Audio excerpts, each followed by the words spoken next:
Hey guys, JamesMCD's Reviews here. Welcome to another episode of the Cinematic Bucket List series. And today I'm going to be talking about The Exorcist, released in 1973, directed by the late William Friedkin. This movie's been on the list for a while, and I haven't gotten around to covering it yet, but I figure with the new film, Exorcist Believer, releasing very soon, and the unfortunate passing of the director recently, I figure what better time than now to talk about one of the most controversial and scariest movies of all time. So the movie's about a young girl named Regan who she lives in Washington with her mom, and at one point she messes around with a Ouija board, and over the course of the movie she starts getting more and more just crazy, and eventually they realize that she's been possessed by the devil, and the movie ends with a couple of priests having to come in and perform an exorcist to hopefully get the demon out of her before it's too late. It is very easy for a movie like this that has been around for so many years and has garnered a reputation of being the most blank movie of all time, like the scariest movie, the most banned movie, the most controversial movie. Like, it's very easy for a movie to garner that reputation, and then you finally watch it and it's just, it doesn't live up to the hype as much. Like, that's kind of how I felt when I watched Texas Chainsaw for the first time. I kept getting like stories from my TV production teacher of like, oh, this is one of the most banned movies ever made, like it freaked the fuck out of people, and then I watch it and I'm like, I mean, it's alright.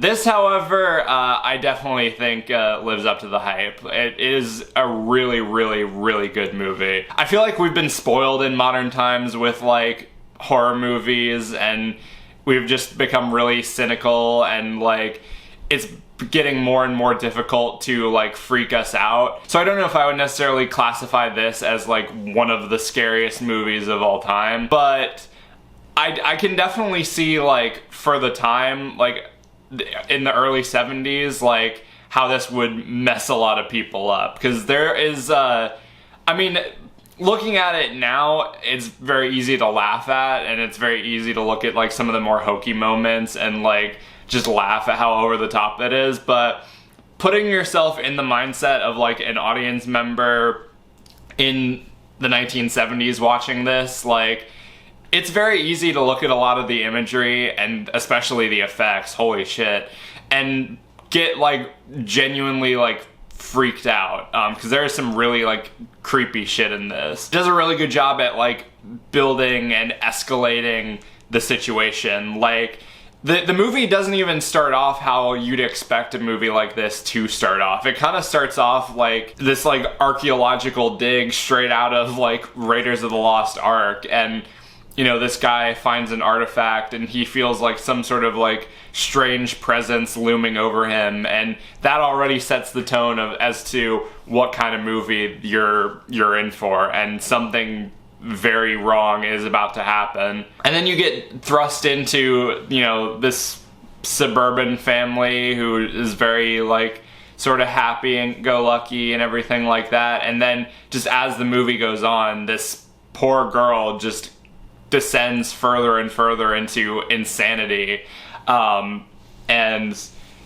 yeah, just it, like I said, it keeps escalating and getting more and more crazy until finally like the priests have to come in and save the day. Like I said, I think a big part of what makes this movie so creepy and what's made it like, you know, stand the test of time is, for one, the visuals. Like, they did a really good job.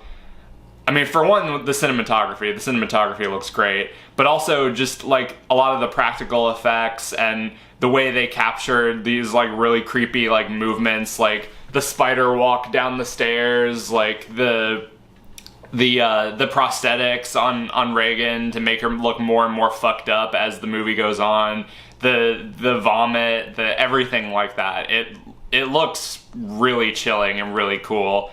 The second thing, easily Linda Blair's performance. There was a lot of talk about whether or not like this type of role would be like quote unquote too mature for like someone of her age, because I don't know if she was actually 12 or 14 when she did this, but I mean, it gets pretty pretty graphic.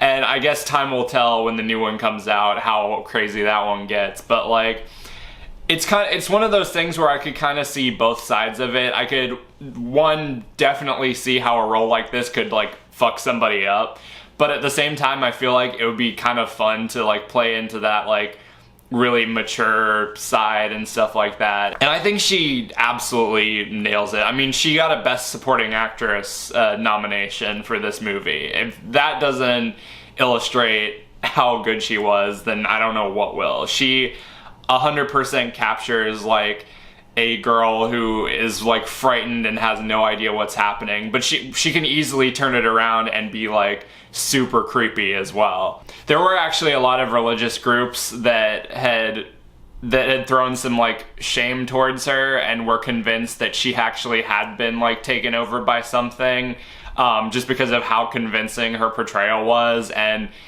even later on in life, when she kind of got into some hot water for being in possession of drugs at the age of 18, a lot of people came out of the woodwork and been like, see, we told you, like, the devil messed her up and it's all this movie's fault. And it's funny, like, looking at it now and being like, no, that wasn't the devil, it was the 70s and everyone was high off their ass.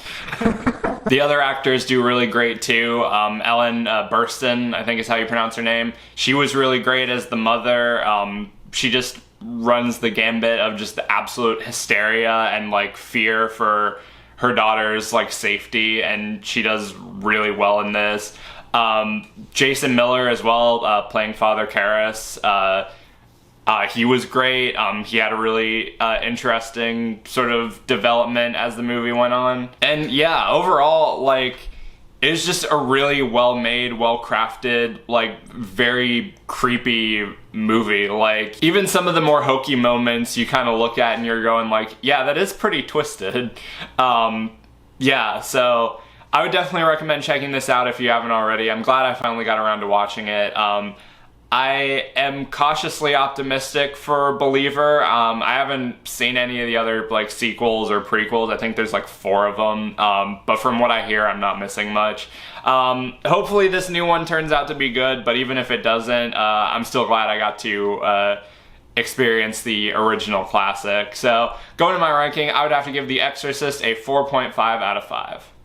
But anyway, that does it for this video. Let me know down in the comments what you thought of The Exorcist. If you've seen it, did you love it? Did you hate it? Do you agree with sort of the hype that it's like really as scary as people let on? Let me know all that stuff down below. I've got more videos coming soon, but until then, be sure to like, subscribe, ring the notification bell so you can stay up to date on when I'm posting. Follow me on all my social media, subscribe to my main channel. Everything you need to know will be in the description. Thank you guys for watching, and I'll see you later.